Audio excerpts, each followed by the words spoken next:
भाइयों और बहनों, ये महारानी लक्ष्मीबाई है और हम लोग रानी ऑफ झांसी, झांसी की रानी के नाम पे भी हम लोग इनका नाम हम लोग सब लोग जानते हैं, मशहूर है। क्योंकि हिंदुस्तान में जब ब्रिटिश का राज शुरू हुआ था, कंपनी का राज शुरू हुआ था, तो कोई पहली बार जब ब्रिटिशर्स के खिलाफ लड़ने के लिए जब सब लोग एक साथ आए थे 1957 का जो वॉर ऑफ इंडिपेंडेंस में हिंदुस्तान में, तब महारानी लक्ष्मीबाई ने ब्रिटिशर्स के खिलाफ लीडर होके उन्होंने ये युद्ध लड़ा था।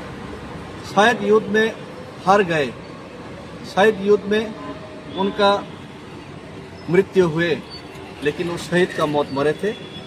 और यही लोग हम लोग को प्रेरणा देते हैं कि अपने हक, अपने आज़ादी और अपने कौम के लिए, अपने जाति के लिए लड़ने के लिए उन्हीं लोगों से आज हम लोग इंस्पायर्ड होते हैं और उन्हीं लोगों से हम शिक्षा मिलते हैं। तो आज मैं रानी लक्ष्मीबाई जी को, उनको मैं शत शत प्रणाम करता हूँ और अपना तिपरासा लोगों को बोलना चाहता हूँ और अपना हिंदुस्तानी भाई और बहनों को भी बोलना चाहता हूँ कि हम ये जो पैदल मार्च कर रहे हैं अगरतला से दिल्ली तक का, ये सिर्फ तिपरासा को बचाने के लिए नहीं, ये हिंदुस्तान को बचाने के लिए ही मैं ये लड़ाई और ये अपना पदयात्रा गांधी जी के राह पे चलते हुए मैं कर रहा हूँ। और ये लड़ाई तिपरासा वो हिंदुस्तान के ही पार्ट है, तिपरासा लोग भी हिंदुस्तानी है, नॉर्थ ईस्ट का लोग भी हिंदुस्तानी।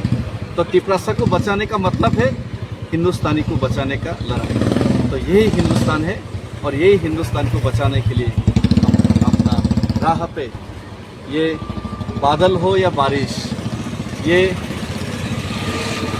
तपते हुए गर्मी सूरज का हो या फिर ठंड, या फिर जो रास्ते पे ये जो धूल और जो प्रतिकूल जितना है रास्ते में, जितना ऑब्स्टेकल है राह में, जितना कांटा है, उनको भेंटते हुए हम आगे लड़ते हुए हम आगे बढ़ते गए डेमोक्रेटिक वे में। ये जो आंदोलन को आगे लेकर जा रहे, तो इन्हीं लोगों की प्रेरणा साथ में दिल में लेते हुए। धन्यवाद।